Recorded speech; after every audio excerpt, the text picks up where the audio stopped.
We'll get to Sal Capaccio here. He was on the sideline for that windy, blustery shootout between the Bills and the Bucs. The Bills win 44-32, and Josh Allen ends up with 3 passing touchdowns and 3 rushing touchdowns in a game that looked like some vintage Josh Allen. Sal joining us on the Western Hotline. Good morning, Sal. Happy Victory Monday.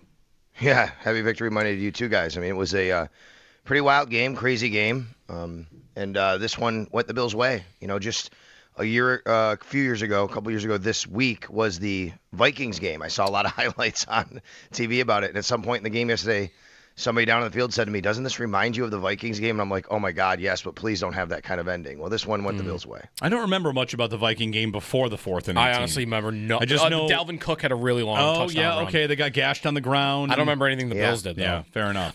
Sal, also in this game, Tampa will go down as never winning in this stadium. 0-4, which, again, is wild. They only played that many times in Highmark Stadium. You're right. Good point. Yeah, 0-3 coming in, and all higher scoring games really for the Bills. I think the lowest was like in the mid-20s maybe a couple years ago. I think the Bills hit at least 30 points in the other 3 games against a Buccaneers team coming up. And, you know, the Bucs, I don't think if I remember right, haven't played in like really bad weather. That was maybe the worst with the wind. And it was windy down there, guys. It was windy. I will say, as the game went on, I don't think we felt it as much, but there were still some pretty good gusts. But it didn't actually, to me, impact the game on a level of, oh my God, somebody made a mistake because of it. The only thing I'll tell you is the Josh Allen lateral that wasn't a lateral, I actually think the wind moved the ball forward. Right. Yeah, because there's not a lot of velocity on that. Yeah, I know, pitch, right? Yeah. Fair enough. Well, Sal, lateral Josh Allen, I have this belief that even though that sometimes is chaotic, I think that's Josh Allen at his best, is when he's out there and playing free, however you want to say it. The offense found something that they've been looking for weeks. I don't want to go and say years. They've been very good in other ways, but a vertical passing game, and I guess it's kind of a surprise. You see the offense at its best, and it was not because of Dalton Kincaid or Khalil Shakir. The other receivers, Tyrell Shavers, Gabe Davis, the running backs getting involved yet again. Like, we kind of saw Allen come back out and play to the top of his ability. This was a quintessential everybody eats game, wasn't it? I mean, like, it wasn't just everybody getting targets. 10 different receivers had targets, 9 different receivers had catches. This was also a big plays by receivers. Tyrell Shavers down the field, running backs out of the backfield. I mean, the Bills running backs contributed with 150, close to 150 yards receiving, I think, between both James Cook and Ty Johnson. So, yeah, this definitely was. I have it right here. What was it? 125 catches for 127 yards and 2 touchdowns. Well, I think it's too early to say like something like this because of what happened yesterday with Keon Coleman. But I think there has to be immediately a discussion about them being and looking better on the boundary with Tyrell Shavers and Gabe Davis than they have with the receivers that they've had, including Keon Coleman. And I don't know like what happens going forward, but I agree with you, Jeremy. It looked better. It looked different. This was not a great Bucs passing defense, and they did lose Jamel Dean early in the game. All right, that hurt them. There's no doubt. I give the Bills a lot of credit for buttoning up the pass protection after the first series. That was not a good first series. After that, Josh Allen was hardly sniffed on. Mm-hmm. I mean, the Bucs were credited with 1 QB hurry in the game, by the way, and they did not even sack him. I think the QB hurry came in that first series. Mm-hmm. But that helped. But then when Josh did have to move around, scramble drills. The scramble drills looked so much better because guys were getting open in the fashion in which we've seen guys get open over the last few years with Josh Allen doing his thing like that. So I agree. Chaos is not a bad word when it comes to Josh Allen. And the wide receiver group, even with Khalil Shakir doing nothing and getting negative yards, he had negative 3 yards. Even with that happening, it just looked better. Yeah. You know, and that could come down to, Sal, like, Coleman coming out of the lineup, he'd not just been somewhat inconsistent and unproductive, but he'd also led them in snaps. And now all of those snaps can go to maybe a mixture of Curtis Samuel and Gabe Davis out there, or Palmer and Shavers. And, you know, when you have a couple different guys cycling in, I feel like it kind of opens up what you're able to do. You are less limited in the route tree. And if it's about chemistry with the quarterback, whatever it might be, I felt like it was their best receiving core they put on the field all year, and it's not a coincidence. I don't think that they put up the most points. No, and you're talking about the snap counts. I just tweeted them out a little while ago, by the way, all the snap counts, and it was incredibly evenly distributed amongst the wide receivers. I don't know if you guys have them in front of you. You can look at them, but Tyrell Shavers actually led the team along with Khalil Shakir at 54%. And then Curtis Samuel and Josh Palmer were right behind. 2 less snaps for those guys. Literally between Shavers and Shakir, 30 snaps. Samuel and Palmer, 28 snaps. Gabe Davis, 23 snaps. Everybody was right there.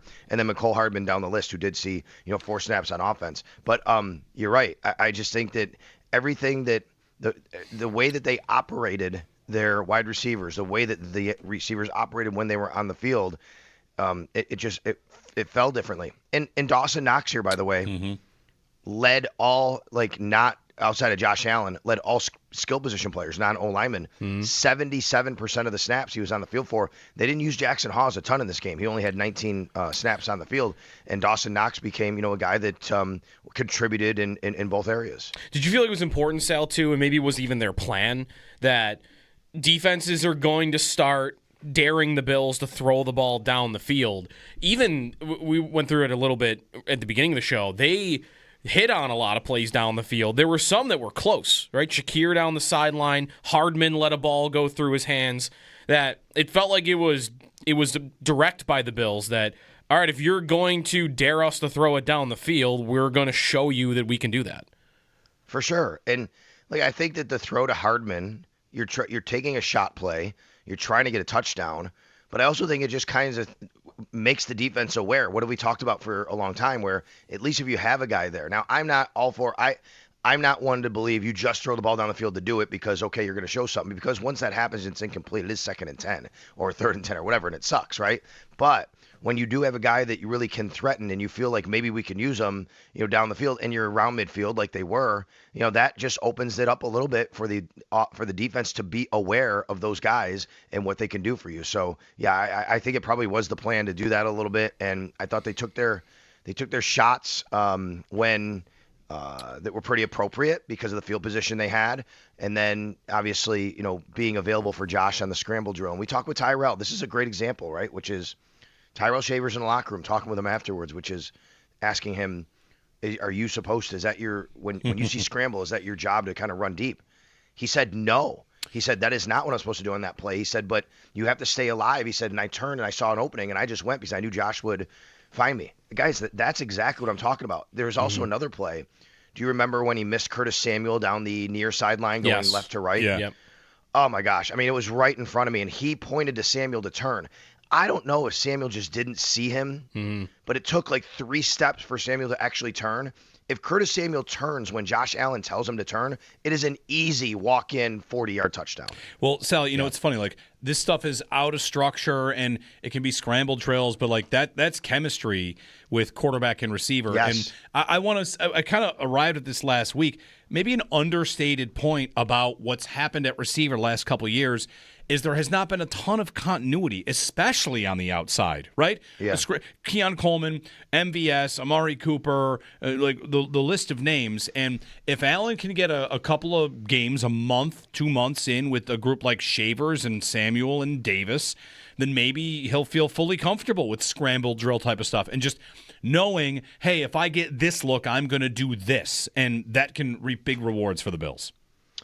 I gave Gabe Davis an arrow up because of this very point, Jeremy. I think that just he showed chemistry with Josh. He was available for him. He had 3 catches for 40 yards, and including a big 4th down. Going into this game, if I told you Gabe Davis is going to catch 3 catches for 40 yards and convert a 4th down, wouldn't you say, I'll absolutely take it, put Gabe Davis on the field, right? Yep. I mean, that's what you want. And maybe it can only go up. We'll see. Maybe that's kind of the base stat line for what he has, or the normal stat line, or whatever it is, so that's fine. But I think your point is right. There was a play, one of the catches he made, I think he just kind of sat down in the zone. They were going right to left. And I turned to somebody next to me and I said, you see? I said, that's the Gabe Davis effect. And I'm not saying Keon wouldn't necessarily do what he just did or someone else, but it just seems so smooth where he was, and Josh knew where he was to find him. Do you think they keep the same lineup for Thursday? I don't know, man. It's going to be interesting. This is going to be a real interesting next few days. We did catch up with Keon Coleman in the locker room after the game, and he talked with us, and I think you guys have the sound you can play, but I asked him specifically, do you know about Thursday night? And he said, we just got through with the game, and we'll take it starting tomorrow and figure that out. So I don't know. It's going to be interesting to see what they do. Probably not. Here's why, Joe. Mecole Hardman has a calf injury. He came out of the game with a calf injury. So you might have to have another wide receiver available. Even though Hardman is a punt returner, I wonder if that means that, hey, we want to have another guy. But, because Elijah Moore was down, so I don't know. I'm just kind of thinking out loud here of what it might look like. The returner being the one that would maybe come out. Like Coleman, although he did return like one punt earlier in the season, you wouldn't think that's Coleman. But maybe Samuel does it, right, Sal? I mean, because return game was interesting. Like, there was the fumble by Hardman. I forgot about that. But otherwise, like, have you ever seen a game where a team was so consistently good in the kick return? It was like every time they got it was a 40-plus yard return. It was amazing. Yeah, that was a real big part of it. The good and the bad, though. The good, I gave an arrow up, obviously, to the kick return game. And how about Ray Davis? Did a great job in the kick return game. That's a good example of how that's a running play now. It's a running back play. Ray Davis, total 158 yards on 4 returns. Mecole Hardman starts it off with a 61-yard return. The bad part is they had great field position and squandered it all day long, it felt like. They had the drive starts, guys, at their own 49, their own 44, and Tampa's 46, and they totaled just one field goal on those 3 drives combined. And a lot of that was the kick return game. So, yeah, I mean, we'll see where they go going forward here, how they want to do this lineup. But I do think with the calf injury and a 4-day turnaround, a guy who just got here, it might be a little bit aggressive to maybe think that he could play on Thursday. Sal Capaccio, you can read his column at our website, Arrow Ups and Arrow Downs, for the Bills and the Bucs. Sal, let's shift to the defense where there will be some downs for sure. I mean, they had trouble in the run game, and Sean Tucker kind of got loose quite a bit. Baker Mayfield escaped, contained a bunch of times. It's a day that the defense will have some things to clean up, no doubt. Yeah, for sure. And, it's the same old theme that we've talked about all year, which is run defense being an issue. And here come the Tampa Bay Buccaneers, and they just kind of ran it right at the Bills and right down their throat. And they go over to 200 yards total rushing, and it's just not a good number. You don't want to see that. That was, again, a run defense that I thought did not really win the point of attack. And, when you have Terrell Bernard and Jordan Poyer, making 11 tackles each. On Bernard, you want to make those tackles, but it felt like a lot of those tackles were, not in the areas right at the line of scrimmage. I actually felt Bernard did not play a bad game at all. I think Poyer was out of position on 1 or 2 where he couldn't get to it in time, so because that's just kind of who he is at this point. I thought he played a pretty strong game otherwise when he got there. I thought Bernard and Poyer both played a strong game on the ball, but I felt like the defensive line needed to do a better job. They did not. Tristan Wirfs really, he's tough, left tackle. Every time they ran that pull with him coming around, that was tough for the Bills. They got on the edge a couple times. Tucker has that long run. But, yeah, guys, I know it's another game in which, here comes a team running the ball at you. And what really happened in this game was, to me, the Bills were just not good on 1st and 2nd down, and the Bucs were living in 3rd and short all game long, and that's why they had a really high 3rd down conversion rate. Both teams did, by the way, and it just seemed things were too easy. That's how you allow Baker Mayfield to run a 4th and 1 with his legs, run a 3rd and short with his legs, because you're not putting them in 3rd and long situations. Now, second half, a little bit better. They did tighten up on the run on 1st and 2nd down, which allowed them to be able to get off the field a couple of series, which were key on 3rd down. Did you feel like their pass defense had a decent game? I mean, the numbers for Baker didn't really end up looking that dramatic. I mean, less than 200 yards, 1 touchdown, 1 pick. I don't know how – it's tough, though, right? Because Tampa didn't really feel like they needed the throw until the second half. But, they didn't let Igbuka off. The secondary, I felt like, had a pretty decent afternoon. I did. I thought the secondary played well. I thought the corners played well. They were helped by a couple of maybe drops, I guess you'd say. I think Igbuka had one. Maybe Kate Otten might have had one. But, hey, give the Bills credit. They're in position to help force those in some manner. Igbuka, you're right. 9 targets, 5 catches, 40 yards. That's a nice day for the Bills defense. His longest catch was 10 yards. I mean, you'll take that from a team. The Bucs came into this game, guys, attempting the most downfield throws in the league. They just didn't throw anything downfield. The Bills kept them in, and I think that was part of the game plan.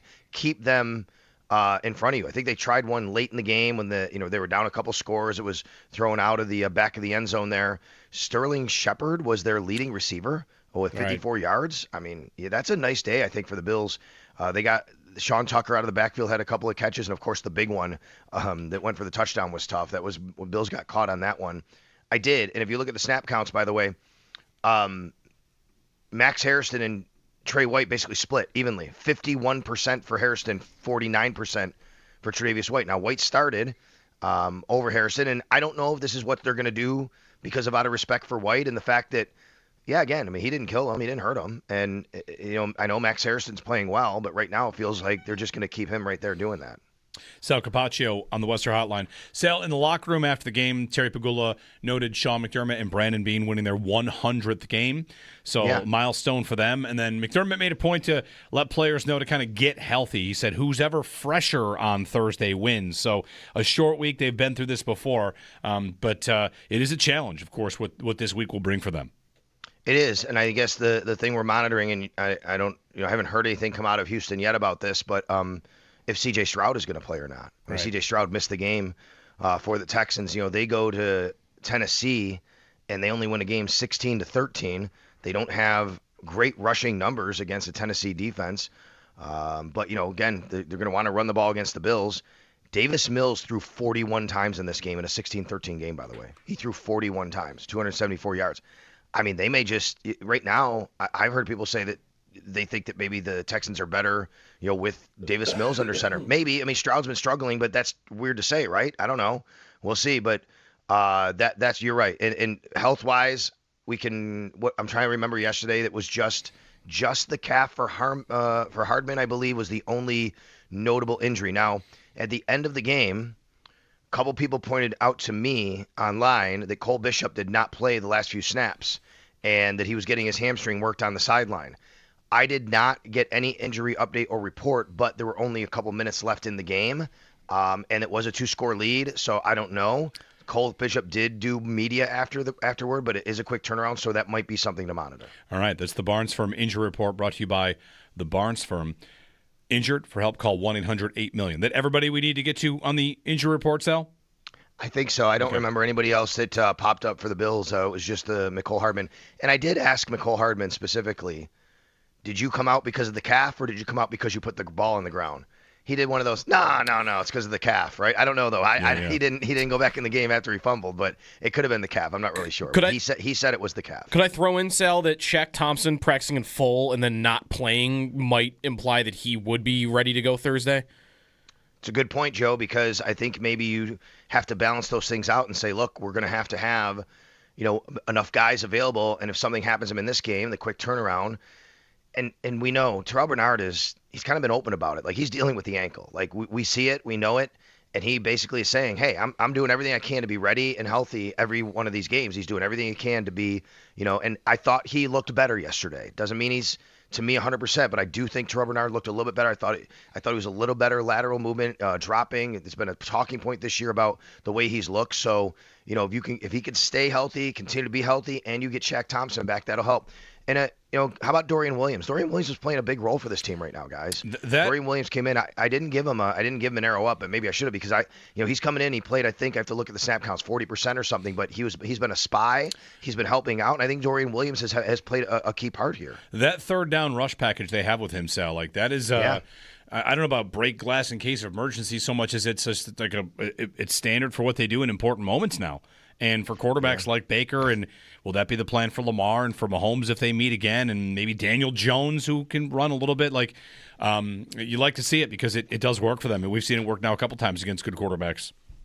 Yeah, for sure. So we'll see about Thompson. You're right about that. Good news that Taron Johnson and Cam Lewis both did wind up playing. T.J. Sanders obviously wound up playing as well. So, we'll see what the week holds. Sean McDermott will talk to the media a little bit later today. All right. Thanks, Sal.